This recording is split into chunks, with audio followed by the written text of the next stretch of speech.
my name's Sam. Welcome to my channel. I keep redoing this intro because I have 3 dogs in the house right now and they won't stop barking, but it is becoming impossible. So if you hear barking, it's because I have 3 dogs in the house.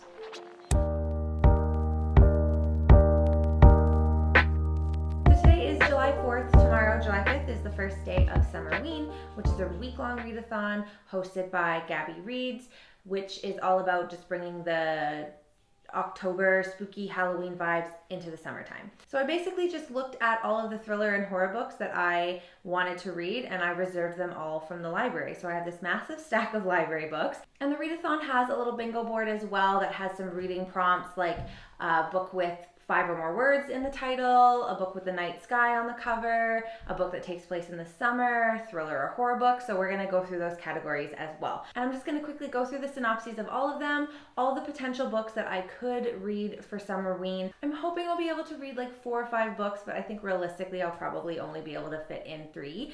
So the 15 books I have is a little bit overkill. But yeah, I'm a mood reader. I like to have options. So let's get to all the things that I have. So the biggest chunk of books I have, books that have the night sky on the cover. First being The Hacienda by Isabel Cañas. This is about a woman who marries a guy and moves into this house, and the house is haunted. A History of Fear by Luc Dumas. This is about someone who is in jail for killing somebody, saying that the devil made them do it, and then after that person dies in jail, they find his manuscript, and it's all about his perspective of events. The Writing Retreat by Julia Barnes. This is about someone who goes on a writing retreat hosted by a famous author, where all the authors invited have to write a book in like this short span of time, and the winner gets like this huge publishing deal, and the main character's like old friend / new rival enemy is there as well, and I've heard it gets like bonkers. You're Invited by Amanda Jayatissa.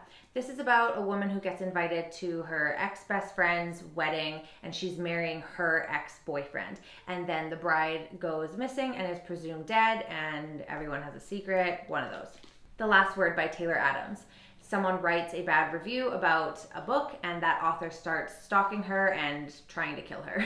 Dead 11 by Jimmy Giuliano. This is about this weird like remote island where everyone who lives there is living like they're in the past, like they're in the 1990s, and it's told from the perspective of this guy who goes there looking for his sister, and his sister went to the island and then went missing shortly after, and she went to the island because she saw the name of the island written on her son's floor after he had passed away. I'm already like 60 pages into it, and so far I'm liking it. Okay, if the angle and the lighting changed, it's because my phone has like no storage, and I had to like, it stopped recording and I had to like delete a bunch of stuff, and it's becoming a pain in my ass. So I'm gonna try this again, and I think if it doesn't work this time, I'm probably just gonna quit and give up, and you'll never see this video. So if you do, then I persevered. Okay, the next 2 books fit 2 prompts. That is, they both have night sky, but then also they have 5 or more words in the title.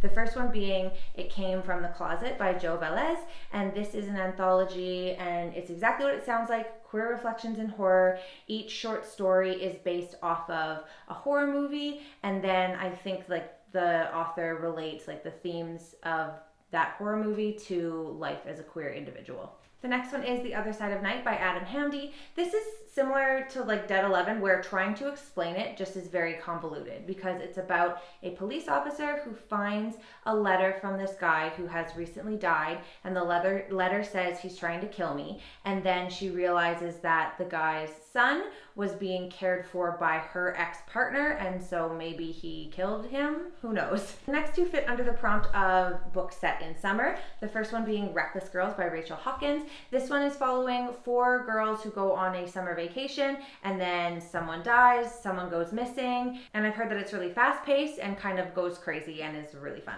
This one I feel like sounds kind of similar to Reckless Girls, and that's Stranded by Sarah Goodwin. This one, I don't know if this actually takes place in summer. I know that it like spans a year and a half, so some of it's going to be in summer, but I mean it takes place on like an island, so I feel like that is just giving summery vibes. And this is following a group of people who I believe were in this competition to stay on this island for a year, and then after the year is up, a boat was supposed to pick them up, and then it never showed up. And similar to Reckless Girls, people start dying and going missing, as happens in a thriller. Okay, these next ones don't really fit any of the prompts except for a thriller or a horror book. And first up is September House by Chris Orlando. This one is horror, kind of campy, I've heard. The main character's parents live in this house, and every September the walls bleed, and that's really all I know about it. All the Dangerous Things by Stacey Willingham. This one is about a woman whose toddler gets kidnapped in the middle of the night while her and her husband were sleeping, and then she is obsessed with the idea of finding him, which obviously you would be if your kid went missing. These next three I feel like are kind of like literary horror vibes, but I won't really know until I read them. First one being Sorrowland by River Solomon.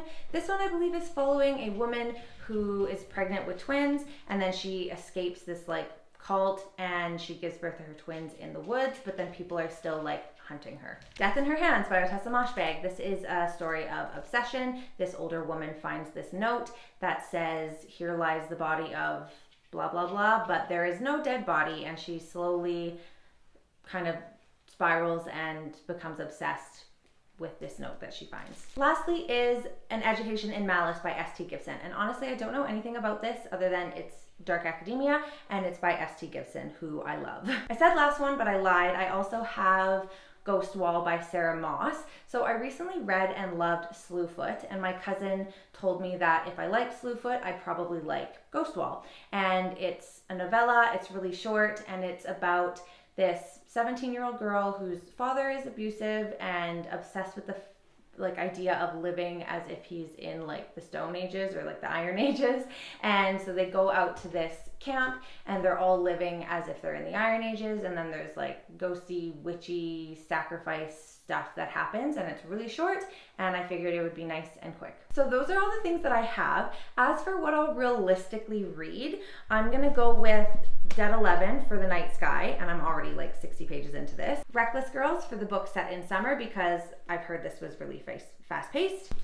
And then either one of these for a book with 5 or more words in the title. This one I think is also going to be kind of short and quick.